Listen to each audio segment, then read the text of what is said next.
हटा लो।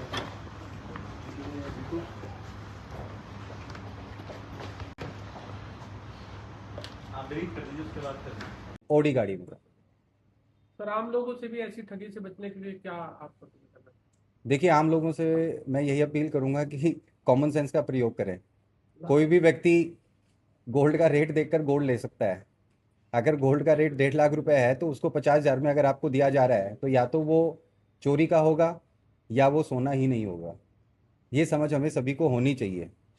अपने लालच को कभी भी इस लेवल पर ना जाने दे कि वो आपकी सोच पर हावी हो जाए और आपकी बुद्धि इतनी भ्रष्ट हो जाए कि आपको ये समझ ही ना आए कि कोई व्यक्ति 1.5 लाख का गोल्ड 50,000 के रेट में क्यों देगा। सर, इसमें अपना परिचय जो व्यक्ति को क्या दिया था? इसने अपने आप को ये बतलाया था कि वो जेसीबी का ऑपरेटर है और उसी पहनावे में था। और जेसीबी का ऑपरेटर होने के साथ उसको रेलवे लाइन के नज़दीक ये सब खुदाई के दौरान मिला है। तो क्या इस ठगी में किसी ज्वेलरी दुकान की भी involvement? We have pinpoint 1 person जो इस तरह की ढलाई करके कॉइन बनाता था, उसको अरेस्ट करेंगे। Thank you sir, thank you, धन्यवाद।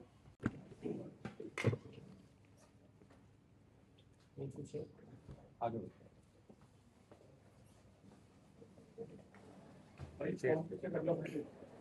चला के दे दियो भाई।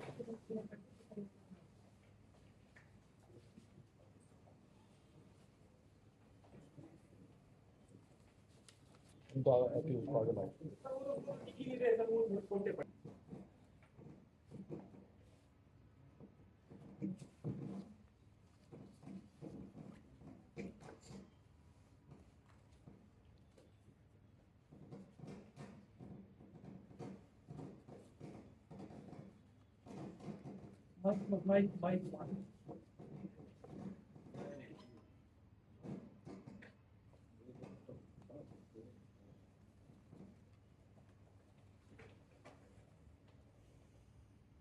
से आपके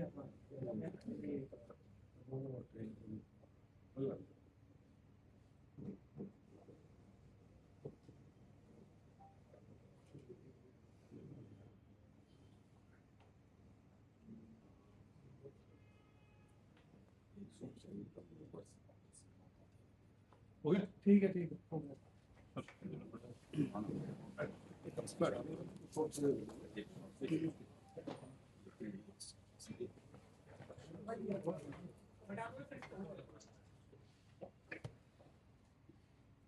आप डिलीट कर दीजिए, उसके बाद कर। ये जा रहे हैं ना फिर इनके फुटेज। अच्छा, नहीं फोटो।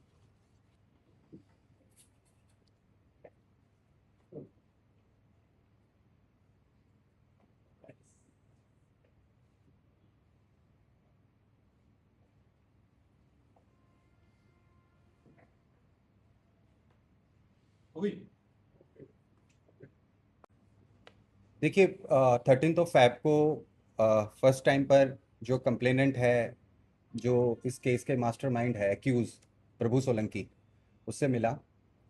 उसके बाद 2 मार्च को ये ट्रांजैक्शन हुई जिस दिन ये धोखाधड़ी हुई। लगभग बीच का जो समय था वो उसने अपना उसका विश्वास जीतने में लगाया। 1 अप्रैल को इसमें एफआईआर हुई और एफआईआर के बाद हमारी क्राइम ब्रांच है 43, उन्होंने तुरंत इस पर कार्रवाई की। हमने टेक्निकल डाटा से आइडेंटिफाई किया लोगों को और उसके बाद गिरफ्तारी हुई। जो एक्यूज़ है प्रभु सोलंकी, वडोदरा गुजरात का रहने वाला है। एक इंटर स्टेट ऑपरेशन चलाता है ये। लगभग 25 साल से वो इस तरह के धोखाधड़ी के मुकदमे उसके ऊपर होते रहे हैं और इस 25 साल से वो इन सब चीज़ों में संलिप्त है। लगभग 6 फायर उसकी इंटर स्टेट हुई हैं, महाराष्ट्र में, राजस्थान में, गुजरात में। और उसके अलावा 3 निवारक कार्रवाई भी उनके खिलाफ हुई हैं। एक्यूज़ का मोडस ऑपरेंडी जो है वो कुछ इस तरीके का है कि वो एक साधारण आदमी की तरह दिखता है और रोड पर रेकी करता है, मेनली हाईवे पर। और जहाँ उसे कोई बड़ी गाड़ी वाला व्यक्ति गाड़ी का पंक्चर लगाते हुए या गाड़ी ख़राब हो गई है उसमें अगर कहीं इन्वॉल्व मिलता है तो उसके पास जाकर वो ये बताता है कि मुझे कुछ सिक्के मिले हैं गोल्ड के। वो जेसीबी ऑपरेट करता है और खुदाई के दौरान रेलवे पटरी के नज़दीक मिले हैं। विश्वास जीतने के लिए वो ओरिजिनल गोल्ड कॉइन्स उनको दे देता है, उनसे नंबर ले लेता है और जब पीड़ित उनको चेक कराता है तो उन्हें पता लगता है कि ये तो ओरिजिनल गोल्ड है और किसी व्यक्ति ने इतना विश्वास करके दिया है, तो या तो वो मूर्ख है या बहुत शरीफ व्यक्ति है। धीरे धीरे करके वो विश्वास जिताता है और फिर किलो के हिसाब से गोल्ड का रेट उनसे तय करता है और यह कहकर विश्वास जीतता है कि वो आम आदमी है, साधारण व्यक्ति है, मजदूर श्रेणी का है, तो उसको बड़े ज्वेलर शोरूम पे कोई एंटरटेन नहीं करेगा। साधारण व्यक्तित्व को देखते हुए लोग इनके झांसे में आ जाते हैं और फिर उसके बाद ट्रांजैक्शन होती है। सौदा तय होता है 8-10 करोड़ रुपए का, पर चूंकि इतने पैसे इमीडिएटली अरेंज करना अमूमन मुश्किल होता है, तो जो भी 2, 3, 4, 5 करोड़ रुपए अरेंज हो जाते हैं केसेस में, उनको लेके और ये वहाँ से फिर निकल जाता है। बाद में चेक कराने पे पता चलता है कि वो सभी तांबा है जिस पर गोल्ड प्लेट किया गया है। इस केस में भी ऐसा ही हुआ था। पीड़ित के पास अच्छी गाड़ी है, हाई एंड, और वो हाईवे के ऊपर अपनी गाड़ी रोककर उसका टायर चेंज कर रहा था। उसी समय उसने आकर उसको बतलाया कि उसे खुदाई के दौरान ये मिला है। लगभग 15 से 20 दिन तक वो उसको अलग अलग तरह से गोल्ड विश्वास जिताने के लिए देता रहा और जब पीड़ित को ये विश्वास हो गया कि इसके पास सच में इतना गोल्ड है, तो उसने उससे लालच में आके डील की। लगभग 2.5 करोड़ के आसपास उसने कैश दिया और ये कैश अरेंज करने के लिए उसने अपनी प्रॉपर्टी, अपनी ज्वेलरी लोगों से उधार लेके इकट्ठे किए और लगभग आधा किलो से ज़्यादा सोना, जो उसकी एंसेस्ट्रल, उसकी मदर की या परिवार की जो ज्वेलरी थी, भाई की या परिवार से अन्य लोगों की, रिश्तेदारों की, वो इकट्ठी करके इसको दी। और उसके बाद जब वो चला गया तो 2 दिन बाद चेक करने पे पता चला ये तांबा है। टेक्निकल इनपुट से हमें काफ़ी मदद मिली और उस एनालिसिस के बाद हमने कुछ नंबर शॉर्टलिस्ट किए और सैमल्टेनियसली कई जगह हमने रेड की। रेड करने पर हमने इसको उठाया। सरप्राइजिंग बात यह है कि प्रभु सोलंकी जो मास्टरमाइंड है, जैसा फिल्मों में होता है, बिल्कुल उसी तरह ऑपरेट करता है। अगर आप उससे साधारण रूप से मिलेंगे तो आपको यही लगेगा कि ये बहुत आम आदमी है, आप धोखा खा सकते हैं। हमें भी उसने धोखा देने की कोशिश की। जब इसकी पुरानी पुरानी क्रिमिनल हिस्ट्री हमने चेक की तो पता चला कि इसने 2-3 फिल्म स्टार्स को भी धोखा दिया है। पूछताछ में पता चला कि आदित्य पंचोली जी जो हैं, उनको भी इसने 20 लाख रुपए का धोखा दिया 15 साल पहले। सलमान खान के पिता सलीम खान जो हैं, उनके पीए को भी इसने धोखा दिया। और इसका ऑपरेट करने का तरीका ये होता है कि आम आदमी बहुत जल्दी विश्वास कर लेता है, लेकिन ये सिर्फ हाई लेवल के जो टारगेट्स हैं उन्हीं को टच करता है। जिस समय हमने इसे डिटेन किया, इसने लगभग लगभग आधा किलो से ज़्यादा गोल्ड पहना हुआ था। इसकी जामा तलाशी में मिला है। इसने क्राइम प्रोसीड से वहाँ एक होटल भी बनाया है। इसने एक मूवी भी बनाई है गुजराती, जिसका नाम है लव यू यार, लव यू, लव यू के नाम से इसने एक गुजराती फिल्म भी बनाई है। काफ़ी ज़्यादा आकांक्षाएं रखने वाला व्यक्ति है और राजनीतिक महत्वाकांक्षा रखता है। इसने अपनी पत्नी को जिला परिषद म्युनिसिपल कॉरपोरेशन जो है लोकल, उसका इलेक्शन नामांकन करवाया है। हमारी टीम ने बड़ी सूझबूझ से नामांकन के दौरान इसको साइडलाइन करके वहाँ से गिरफ्तार किया और दूसरे स्टेट में जाकर ये ऑपरेशन चलाया।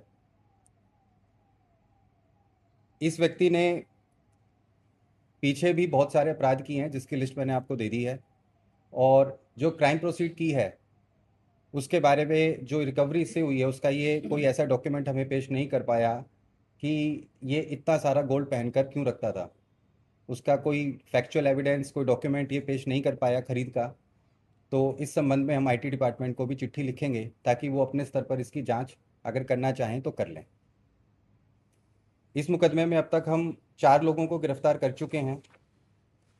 प्रभु भाई सोलंकी, उसके साथ जो गाड़ी चलाता है पंकज शर्मा, 2 अन्य साथी मनीष कमलेश शाह और ईश्वर मारवाड़ी, सभी वडोदरा के हैं।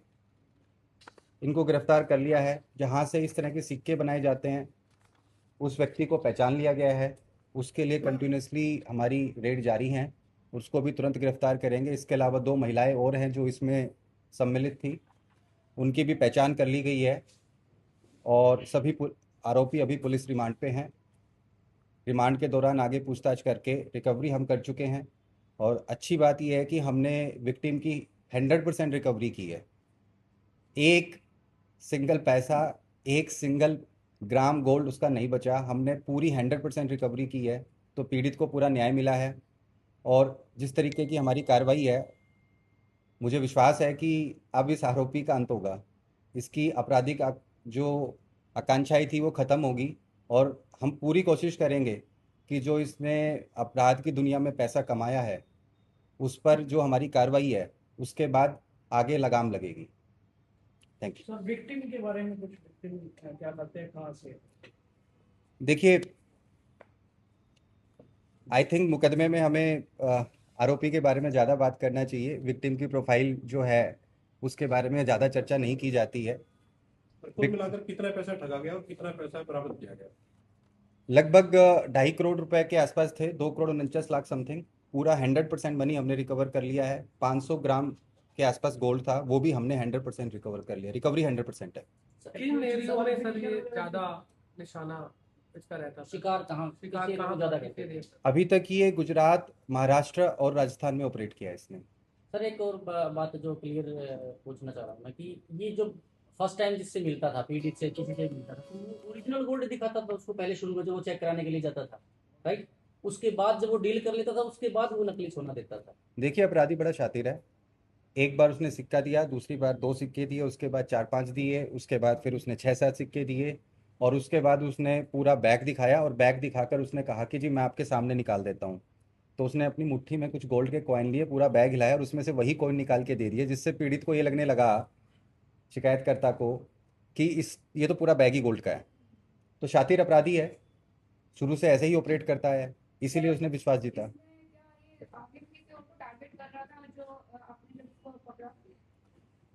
देखिए, इसकी अभी तो मैं ऐसी कोई बात सामने पूछताछ में नहीं आई है। अभी तो इसका पूरा फोकस इस बात पे था कि ये अपनी पत्नी को इलेक्शन जिताए और वहाँ पर पूछताछ में ये पता चला है कि इसने 4 शादियाँ की हुई हैं।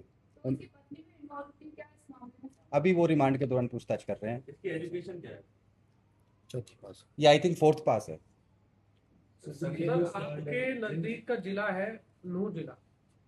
अक्सर इस तरह की जो कचलू गिरोह की घटना है वो मेवात एरिया में सबसे ज्यादा देखने को मिलती है। क्या आप इस यहाँ पर भी आप इस तरह की कोई आगे जांच करेंगे? देखिए, ऐसा है, अब पूछताछ के दौरान जिस जिस व्यक्ति की संलिप्तता मिलेगी उसकी गिरफ्तारी की जाएगी। वो रीज़न स्पेसिफिक नहीं है इस विषय में, तो मैं इतना ही बता सकता हूँ। दूसरा, जनरली जिस जगह का आप बता रहे हैं मुझे, वहाँ पर बहुत छोटे लेवल की होती है, इतने बड़े लेवल पर नहीं होती है। इतने बड़े लेवल की कि जिसमें लगभग 3.5 से 4 करोड़ की रिकवरी हो, इस तरह की नेटवर्क को ऑपरेट करने के लिए काफ़ी कॉन्फिडेंस चाहिए। सर विक्टिम और ठग की मुलाकात कहाँ हुई थी? पचगांव चौक के आसपास। सर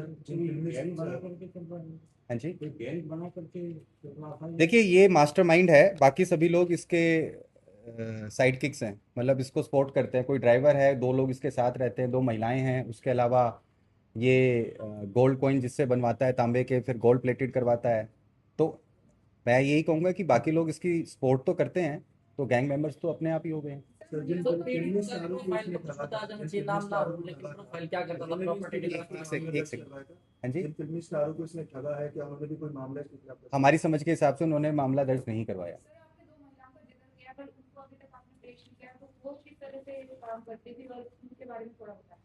देखिए, सबका अपना अपना रोल है। एक को इसने अपनी बहन बना के वहाँ पेश किया था और एक को, दूसरी महिला को उसने अपने साथ रखा था जो इसके अपराध में संलिप्त थी। उनकी गिरफ्तारी अभी कोटा जेल में सर बंद है। हाँ, उनमें से एक कोटा जेल में बंद है और जो दूसरी है तेजू राठौर, वो भी कोटा जेल में बंद है। वहाँ से प्रोडक्शन लगा कर लेकर आएंगे। 90 लाख का सर। जो अभी तक गिरफ्तार किए हैं ये सभी लोग तो वडोदरा के ही रहने वाले हैं। उसके अलावा एक व्यक्ति और है, अब मैं जिसकी गिरफ्तारी नहीं हुई उसकी सूचना मैं अभी नहीं दे पाऊंगा क्योंकि हम कंटिन्यूसली रेड कर रहे हैं। He might be inform about that. पीड़ित का प्रोफाइल जानना चाह रहे हैं सर, नाम भले ही ना बताए, बट वो प्रॉपर्टी डीलर था कि क्या था, कुछ प्रोफाइल तो होगा ना सर?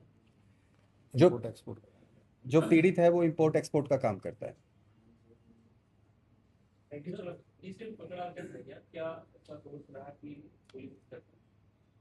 टेक्निकल एनालिसिस, तो रहा होगा मोबाइल फोन सीसीटीवी कैमरा या कुछ कोई सीसीटीवी हो गया कैमरा बंद टेक्निकल एनालिसिस